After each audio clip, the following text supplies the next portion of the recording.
Hey everyone, and welcome back to my completionist playthrough of Diablo 2 on Hardcore. And it is high time to finish Act 1, don't you think? But before we set out to do so, let me just show you that in between episodes I have done some shopping and got these two open socket helms from Charcy, as well as this 2 open socket shield. However, I also got it specifically for the purpose of discussing its mechanics prefix it has there, because of course this is a magical item, not a non-magical one spawning with open sockets like these hats, but the 2 open sockets this shield has are a result of this mechanics prefix. They are a magical property this item spawned with. And why this is important is because you cannot make runewords in magical items. This is a popular mistake you can make by not paying enough attention and potentially wasting some pretty good runes, because even if you put the correct runes in the correct order in a magical item, the rune word is not going to be created. However, of course, we're just going to put gems into this shield, so it's totally fine in our case. I also got this 10 FCR wand from Akara. It cost us a little bit, but our financial situation is much better now. And this is going to be our starting wand and shield combo. We might still get a better Sorceress orb just from adventuring if we get a little bit lucky, but this is going to ensure that we have a nice start once we go into Act 2. And actually, I might use this shield for the next super unique that we're going to encounter. Pit Spawn Foul Dog, aka Pit Stop Foul Dude.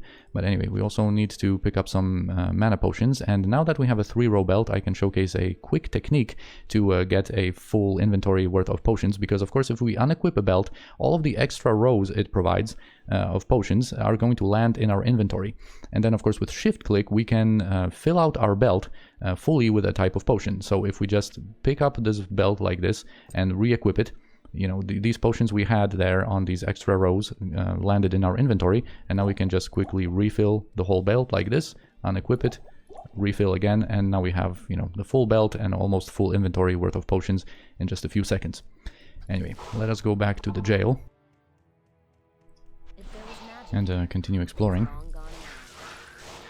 And so yeah, we need to go left from where this waypoint is facing, or straight from the entrance, to find the exit to level 2. And on level 2 we are going to have to search for kind of the first real threat in this playthrough, which is Pit Spawn Foul Dog. Especially for a sorceress build like ours, a lightning based build, and especially for situations where we don't have any lightning resistance, that opponent can be truly dangerous, especially since you probably don't expect any like real dangers from you know, Act 1 normal.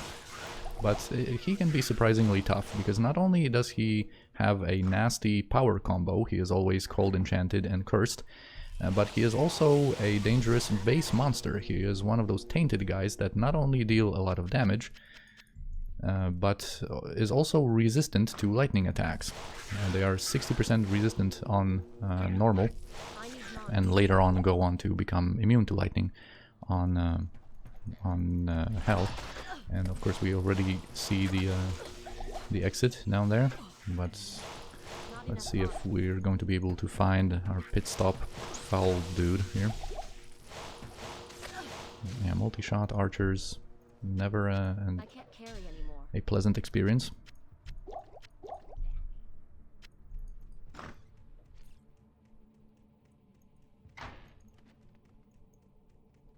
Oh, yeah, there he is. Alright, so let's take it easy from taking from a distance. We might have to go back to town and bring some rejuice for this encounter. We'll see how this is going to go, but I think we're going to be able to use this steel fence to our advantage. As you can see, he's not too receptive to our charge bolts, but he is losing health gradually. I think this should be fine.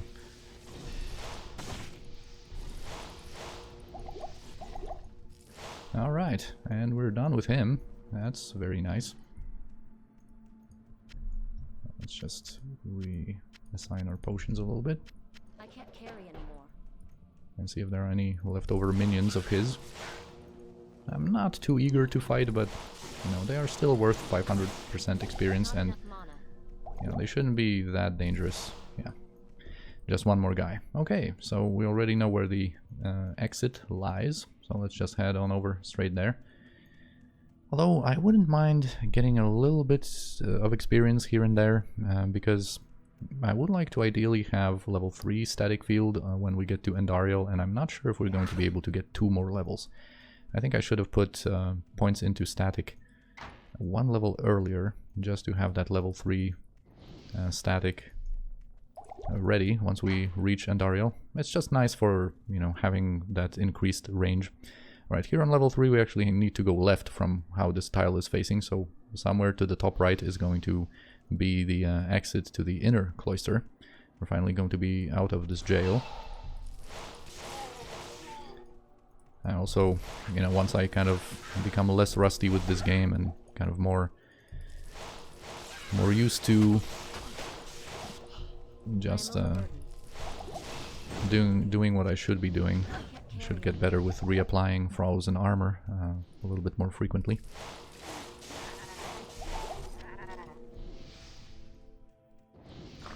Anyway, there were also a few comments that brought up some interesting topics that I would like to elaborate on a little bit more in the video. I think this might be interesting for everyone. Good day.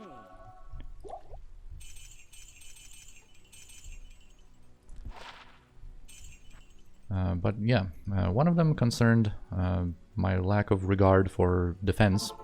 I talked a little bit about it in the intro video, but I think it's going to be nice to delve a little bit more in depth into that topic, especially since the comment was concerning specifically the effects of defense while teleporting. So, you know, not taking into account that, of course, running makes us get hit automatically, and defense is irrelevant in such a situation.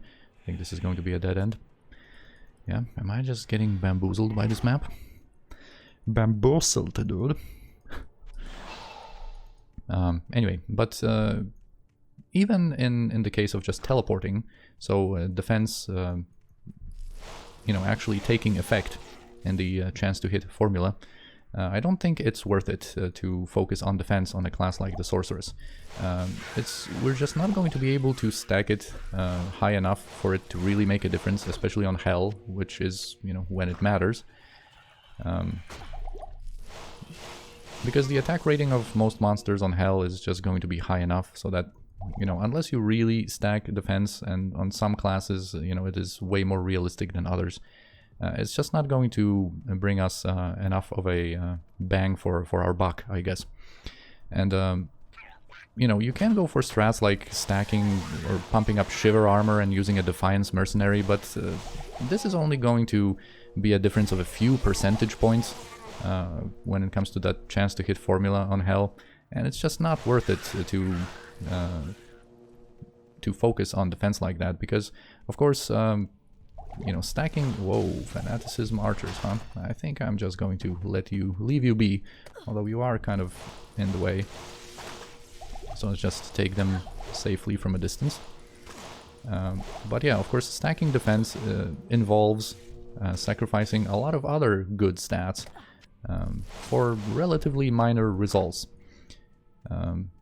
I think not even the melee Enchantress builds go for defense. Generally on a class like the Sorceress, if you want to focus on like physical damage avoidance, you go for max block, but that of course in turn means a big dexterity investment and having to find a good shield. Like something like Withstand's shield would be kind of realistic, I think, and it involves not such a high dexterity investment because it's such a good blocking shield.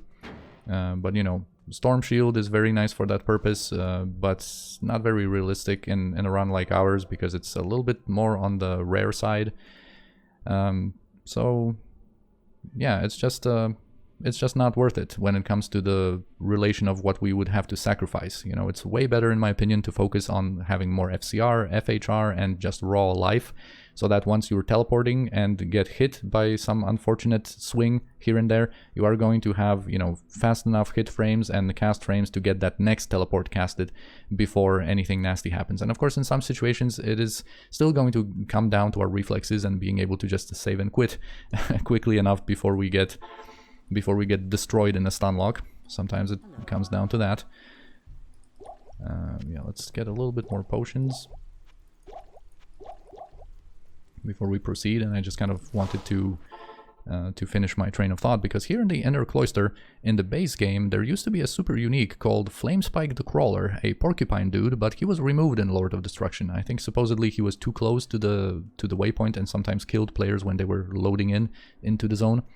But anyway, there's only one way to progress here, and it is to go to the cathedral. And here we're going to meet Bone Ash. You know, some more tainted ones, huh? Come at me, bros. You know what? Maybe don't come at me. I should change my mind. Just stay there. Anyway, Bone Ash is one of those really stacked super uniques that has 3 base powers. So on Hell he ends up with 5, and he has a really nasty Frost Nova cast on Death. So we're just going to get rid of him from a safe distance. Alright, there we go. Yeah, doing fine. I was a little worried about Pit Spawn Foul Dog, but he treated us relatively nicely. This place chills me to the bone. Well, don't worry, Sorcy. We'll get through it. Here in the catacombs, there are no rules when it comes to figuring out where you need to go. The exit can be anywhere. It's only at level 2 where you have the waypoint. Once you do find the waypoint, there is a certain rule to go right of it to find the exit, but generally in these levels we just have to explore and, you know, hope for the best. And, you know, not finding the exit so quickly might be good, although I don't think we are going to be able to get, you know, this next level we are going to get, but one after that, I'm not sure if it's that realistic. For like 2 additional levels of static field. And here in the catacombs we are going to get a bit of a preview of some of the opponents from Act 3. You might have seen that Flare dude right there. He is one of the types of opponents. Alright, here's our exit. You can also get a preview of some Act 3 spiders and vampires here in the catacombs. I dropped a TP there in case we, you know, find a waypoint first, and we want to just come back here from like another end of this map, for example, to just continue exploring. We're going to be able to move on faster through town and our TP here in such a case. But yeah. Just one finishing thought about that whole defense thing is that, of course, under normal circumstances, you know, of course, running makes you get hit automatically, and there are also some enemy attacks that outright ignore defense, like the charge attacks, for example. And finally, you know, this whole problem with the defense not being worth it is going to be exacerbated by our poor gear situation, because, you know, there are some rules of thumb in Diablo that you want to generally abide by, but you can ignore once you get access to some really great gear. But of course this is not going to be the case in our playthrough. We have to plan some of our moves, you know, having that poor gear situation in mind. We're not going to have access to any trading, we don't have any gear prepared for our Sorceress. It's just going to be, you know, self-find from a start from scratch.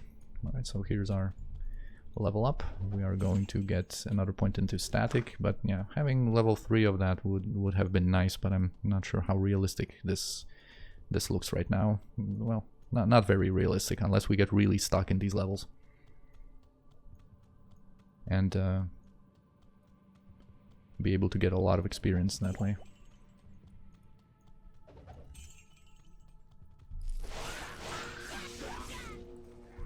There was also a question about a mercenary, like what kind of mercenary I am planning to use.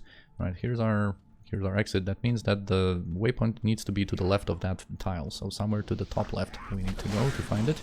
That is going to be our final waypoint in this act, so one of our objectives is going to be complete. Actually, now that we have defeated Bone Ash, the super unique objective is completed as well. Because of course, you know, like I said in the intro video, act bosses are technically super uniques as well, but they're of course so different, so such a different case that, you know, I generally of course don't treat them, I mean don't include them into that objective. Of course, in order to progress to the next act we're going to have to kill an act boss anyway. And there was a gem dropping here, amethyst. Alright, I wouldn't mind some diamonds perhaps, or some more topazes, but it doesn't really matter all that much right now. Later on, once we start getting like flawless gems to drop, then it really matters what we're going to get. Getting some additional topazes, diamonds, stuff like that is just really useful. I wouldn't mind a sapphire or a ruby right now to put into a helmet for some additional mana or life. You know, the amethyst is just not really that useful for us in our situation. I'm also going to get a couple of antidote potions already in preparation for Andariel. And yeah, let's just go to the waypoint, because of course our exit is quite close. Yeah, but about that Mercenary. I am going to use the Holy Freeze Mercenary from Act 2. But we're probably not going to use a Mercenary until Hell. It's not really necessary for the Sorceress on Normal and Nightmare. We might hire their services just for a moment to kill a particular super unique that's very resistant to our type of spells that we're using. Like, for example, Ancient Ka, the Soulless in Act 2 is I think it's either immune to lightning or very resistant on normal to lightning, so we are going to have a bit of a problem with him, and we might have to resort to the physical damage of our Mercenary to overcome that kind of opponent. I'm not sure if I want to engage these guys, seeing that spam of their projectiles, especially having no lightning resistance in our situation here, not using our shield. I'm mentioning that shield a couple of times because of course we are going to socket those topazes in it to get more lightning resistance. But anyway, that Mercenary we're going to probably only really utilize in Hell, because then it is going to provide some extra safety for us, and probably by that time we might have some good starting gear for him to help him survive a little bit better, and not just, you know, have a situation where he just keeps on dying over and over, which Mercenaries are kind of prone to. If they don't have any gear. You know, by that time we should have the runes to make an insight polearm for him, and we might have some decent starting gear. I'm not sure if I should be wasting time on these guys, but I would like to get that experience. These are not even the minions anymore, just normal guys. But anyway, by the time we are in Hell, we might have some gear from farming Nightmare Mephisto and Nightmare Andariel. Like, we might have, like, Talrash's helmet, for example, for him, which is a decent starting helm for a Mercenary. You know, we might have some decent chest piece for him as well, so that he's not going to be dying over and over on us. No, these guys are fast. Yeah, extra fast ghouls. And a jewel dropped. Now here we're even getting the even higher tier of potions, just regular healing or mana potions. You know what, I think I need to replenish my supply of mana though. Stay a while and listen. But yeah, that's going to be, of course, you know, when talking about Mercenary, that's going to be something for later. We are going to, of course, delve into the subject in more detail later. Wow, that's a pretty decent gem. Or jewel for this early in the game.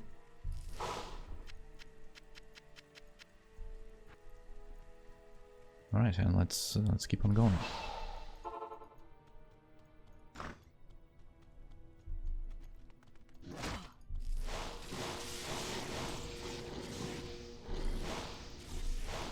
Stop it. Cut it out, dude.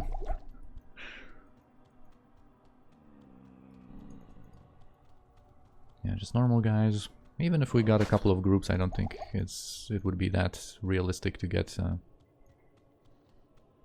the next level. So unfortunately, I think we're going to have to make do with just level 2 static field against Andariel, which is fine. You know, it's still, of course, a great ability. It's still usable even with just 1 point put into it, but it's just a little bit more convenient, a little bit more usable, I guess, when it has that extra range. I think this is, yeah, dead end. Yeah, these maps can be you know, a little mean, especially if you're speedrunning. You know, just having no rules when it comes to where to try to find that exit. And, you know, sometimes you can just get a nasty map generated. and to kind of wander around for a while.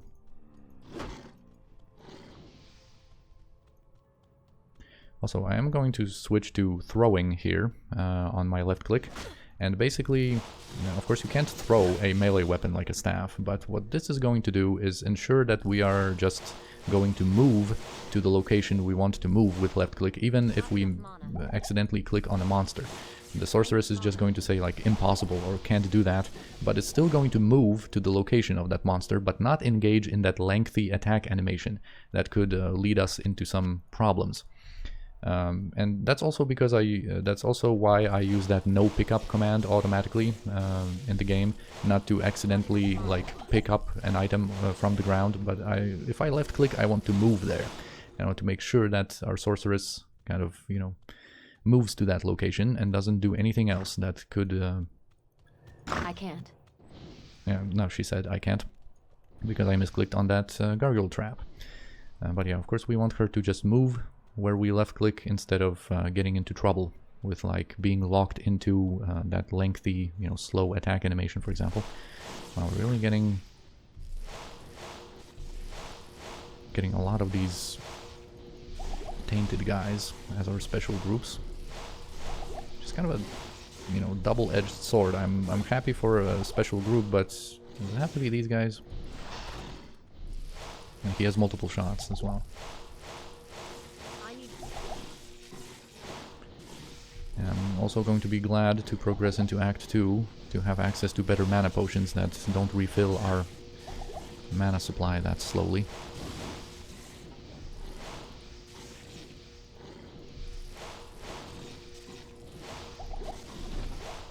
Right, finally. I think I'm going to have to go for another refill of mana potions before we really start our fight with Andariel.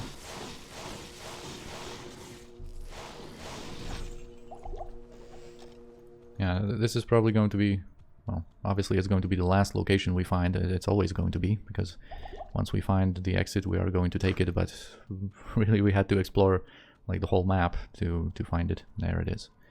Right, now that we're at level 4, our quest log update. Wow, another group of these guys, huh? Okay, game. Have it your way.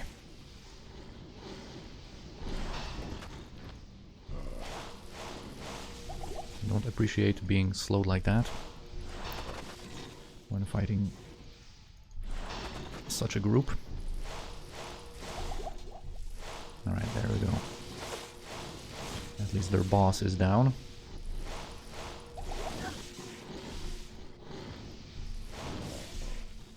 Impossible.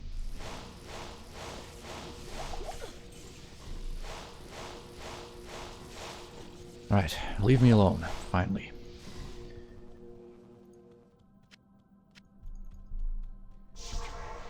Yeah, let's go for another refill.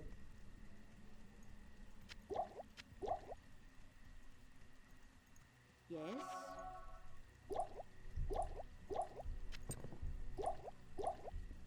I might as well have a couple of extra antidote potions. Of course, they are going to give us a boost to our poison resistance, which is nice for Andariel, because a lot of her damage is poison. And of course, each of these potions gives us 30 seconds of that effect, but if we chug more of them, that duration is going to stack. So we're going to just have a couple of minutes of that duration now, and I'm just going to get a couple of more to just perhaps get rid of that poison status that she is going to be able to inflict on us. Man, yeah, let's do it. Let's go. You know, I'm going to be glad not to see any more of these tainted guys in Act 2. Here we can also close the door behind us.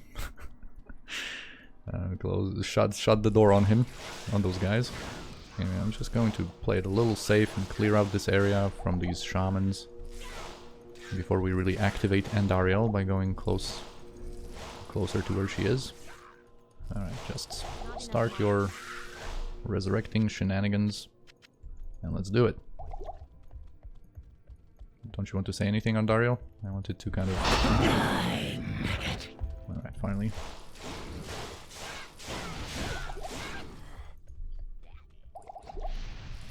Yeah, by our static field, she was already reduced to like below half health.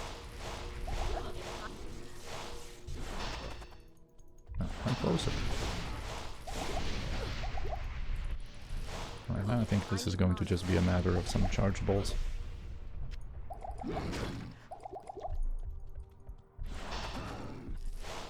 Just gonna play it safe.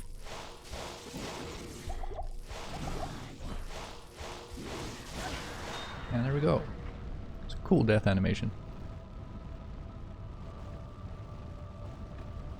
Sneak peek on our drops. Nothing that great.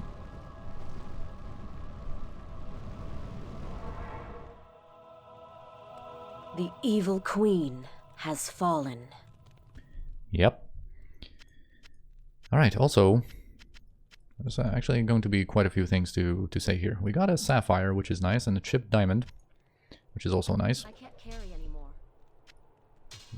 You can carry more sorceress. We just need to Tetris it out. Anyway, now that of course we have killed the final boss in this act, there's going to be a lot of people wanting to talk to us. This is a great victory. This is a great victory indeed, but many more battles await. I will accompany you on your journey, lending what assistance I can. Remember, Diablo is still out there, seeking something in the desert. I'm afraid that this nightmare will not end until you find what it is that he seeks. Yeah, always appreciate some words of wisdom from Deckard Cain. The caravan is prepared. We may now journey eastward to loot Golain. Well, maybe I don't want to, Warriv. Andariel's death brings about renewed life for us all. We mourn the loss of our dear sisters, but at least now we can get on with our lives. I may have misjudged you, Outlander. You are a true hero, and testament to the noble spirit which has inspired our order for generations. Farewell, my friend. Alright, that's Kasia. Just 3 more people. Finally, we may rejoice. We owe you a debt we can never repay. I only hope that in time, we will be able to rebuild our order. All our thanks go with you, my friend. What is also cool is that when you progress to later acts and you go back here, they are going to have different greeting texts. Or, you know, their little greetings speeches. Good day. Oh, here we actually have to prod her a little bit more to say something about Andariel's demise. You'll probably go east now. It was good to know you. I hope you'll come back if you ever need anything. Yeah, we might shop at your... We might take a look at your selection sometime. Yes? I'm gonna party like it's $9.99. Alright, another thing I wanted to talk about when it comes to Andariel is bugging her. There is the well-known Andariel bug. Of course, well, before we talk about that, let's just summarize all of our objectives here. Of course, all of our quests are completed now. All of the super uniques have been dealt with, and we have flagged all of our waypoints, so we can safely move on with all of our objectives completed. And now, talking about Andariel's quest, and there is something known as the quest bug that you can do technically on every boss in the game, but Andariel, it's very easy. You can do it accidentally even, and you only need to be... the only player in the game. You are able to do it. You don't need anyone else to help you. Whereas when it comes to other act bosses that you can bug, you have to have somebody else in your game, and you can only bug them for that particular kill, not for the rest of this character's career. Which is the case with Andariel. And basically what that means is that once you kill her for the first time, that's why it's known as the quest bug, once you perform that quest kill, act bosses drop more loot, and with more of a chance that you're going to receive something good. And you can bug them to remain in that state by doing certain things. With Andariel, it's very easy. There used to be a theory that you needed to go with a very specific set of actions, but all you really need to do is, after killing her, to not save and exit the game before traveling to Act 2. There used to be like more specific directions, like wait for her portal down there to appear, and then, you know, talk only to Warriv, and then travel east to Act 2. but I think it has all been disproven, and you can basically keep her bugged by just, you know, traveling to Act 2 before really exiting the game. And this doesn't really matter on normal. I am going to bug her on Nightmare and Hell for some, you know, better farming opportunities, just for better chances for, you know, decent drops. But yeah, when it comes to Act 1, this is going to be it. And I think still in this episode we are going to progress into Act 2, but you know what? Let's of course have the satisfaction of knowing what we got from Andariel. These drops that are going to get sold. Yeah, nothing really that useful. Although this sapphire I mentioned, this is actually pretty nice, because I think you know, this is the regular, like level 3 sapphire, I guess. So giving us a decent amount of mana when put into a helmet, and I think I'm going to use one of these caps here to have one sapphire into it, and either a tier rune maybe if it drops, or just put this ruby in for a little bit more life. I'm probably going to wait a little bit until we do that kind of thing. Perhaps some better gems are going to drop for us. And when it comes to the shield, we are going to put probably 2 topazes. If we put this flawed and chipped one, we're going to have 28% lightning resistance, which is a nice base amount for just starting out in Act 2. But anyway, what am I doing? Let's talk to Wariv and travel east. Your presence honors me.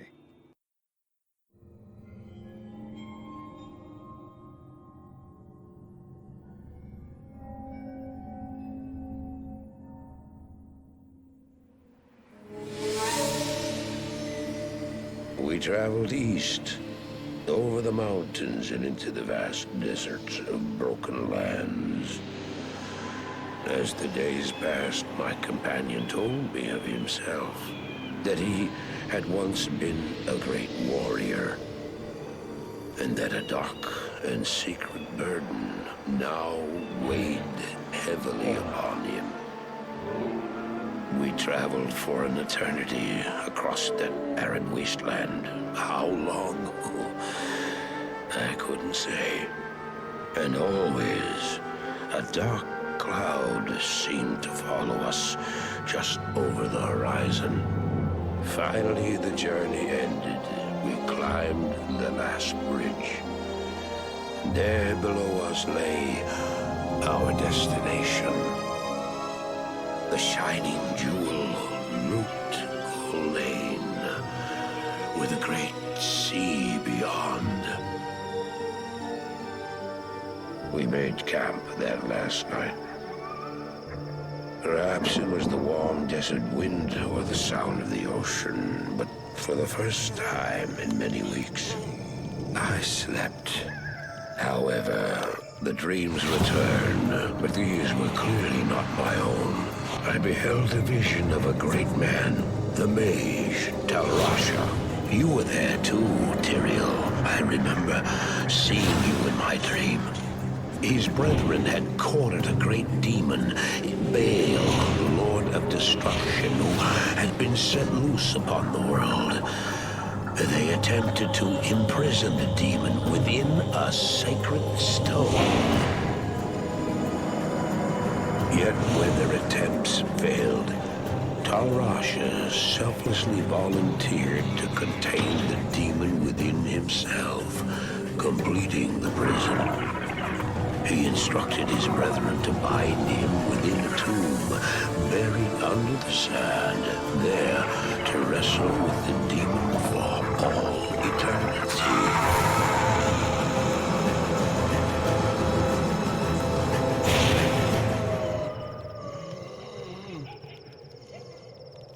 Now you know what I seek, Marius. This is my brother. Sleep now. We set out with the dawn.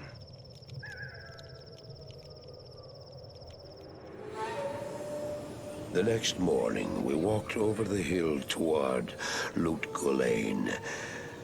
I had no idea then of the horrors that were in store for me there.